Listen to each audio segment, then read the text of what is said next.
Hutson. Jess and Winifred were my grandparents. I lived with them for 3 years, and I went rock hunting with them and caught not all the rocks in here, but a lot of the rocks and stuff that they had in their museum. I was able to go with them and collect rocks and dig for them. Sunflower Flats, we were actually the last people to be allowed into the Sunflower Flats because of the fact that when we went in, we cleaned up after ourselves. A lot of people would go in and they'd leave their cans and their garbage, but since we were, took care of things and took care of the properties, we were allowed to continue to go into Sunflower Flats.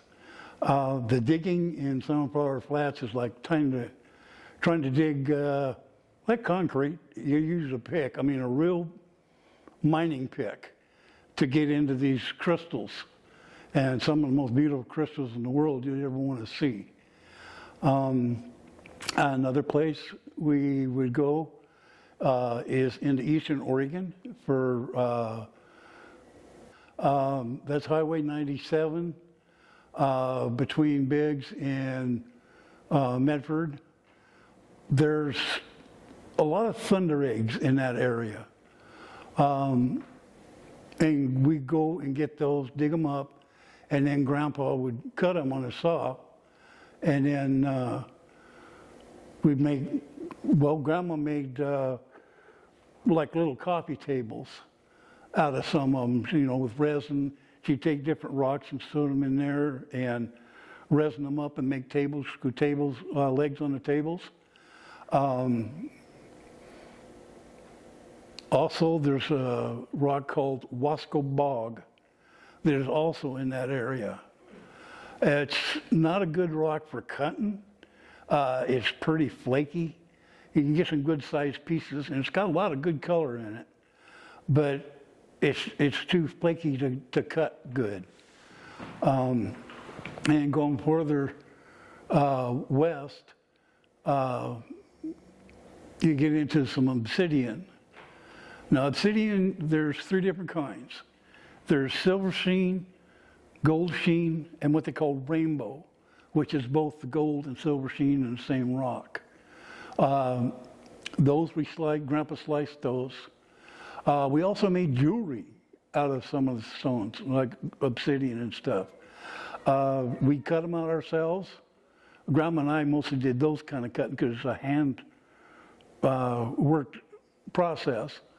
And Grandpa cut the bigger stones down and made all kinds of different things from it. Grandma made a lot of jewelry with her stones and stuff. Also, the obsidian is also when a rock hound is cutting stones, different kinds of stones, it'll dull the blade.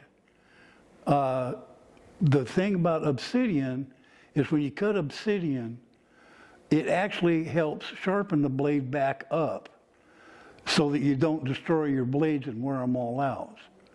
So it has a good process there too.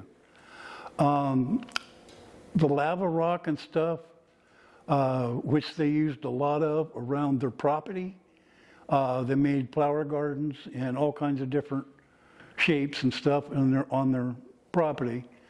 That came from Mount Hood itself on this side of the mountain. Grandma and Grandpa, well, not Grandma so much, Grandpa, my dad, my uncle, and even Don, my cousin, would go up and get rock, lava rock, to put along the edge. The whole edge was around the yards, which were large, were all lined with lava rock from Mount Hood.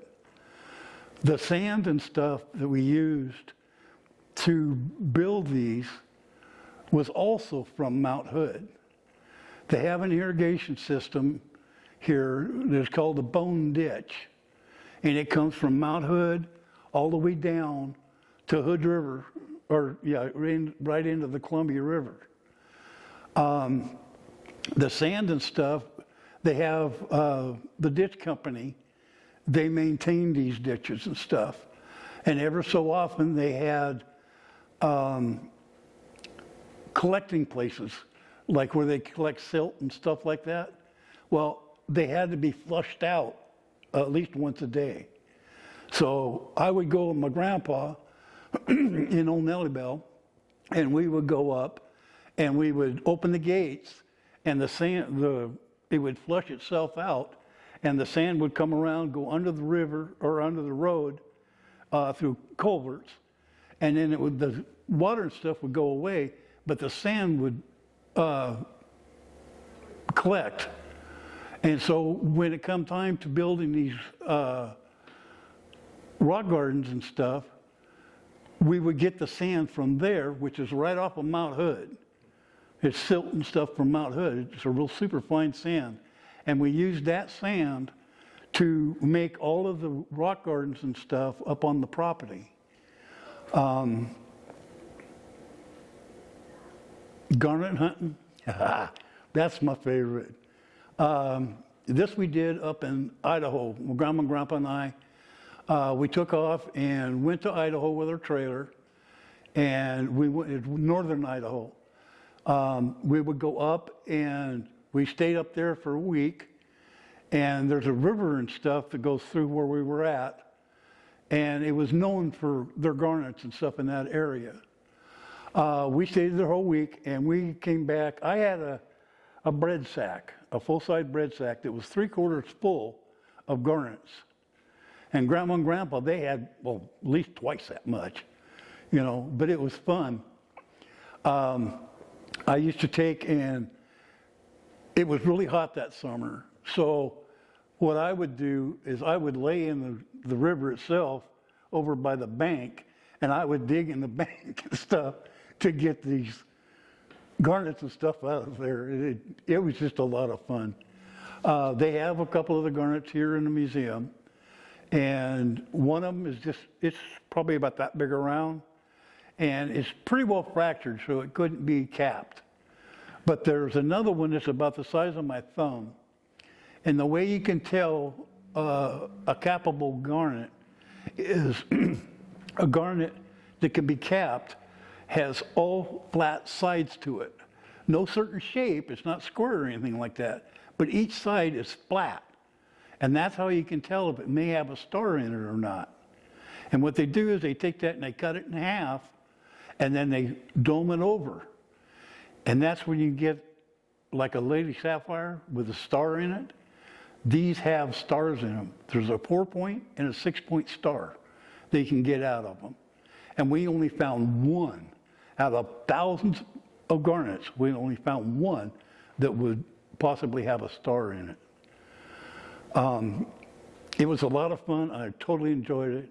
Of course, I spent 3 years living with them, and every summer after that, to come up, and I worked for my uncles and stuff and cousins, changing irrigation lines for my summer job.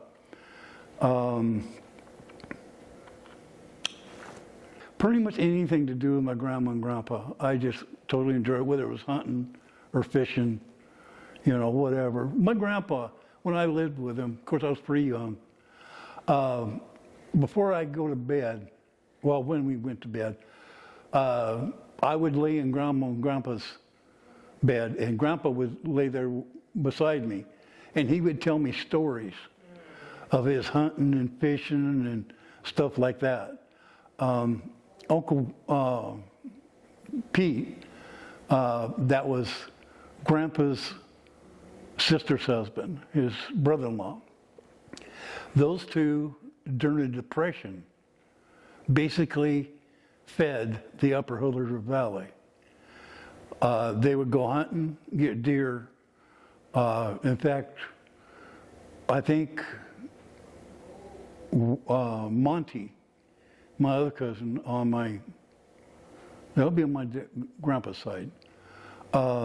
He has, it's a 1894 30-30 Winchester octagon barrel takedown. And with the octagon barrel, they're longer than a standard 30-30. so you could get longer shots out of it. But that rifle is the one that him and Pete used to feed the upper Hood River Valley during the Depression. Wow. Between the two of them. And they did a lot of fishing. They shared their fishing stuff with the people up here in the valley. So they were very community-minded people, both of them. Mm-hmm. And they participated in pretty much every region organization that was around. Right. Grandpa was the commander of the VFW here in Parkdale. Wow. And all of my uncles were members of the VFW here in Parkdale. But Grandpa ended up, he was commander for, I think, 3 or 4 terms. Wow. While it was here. Okay.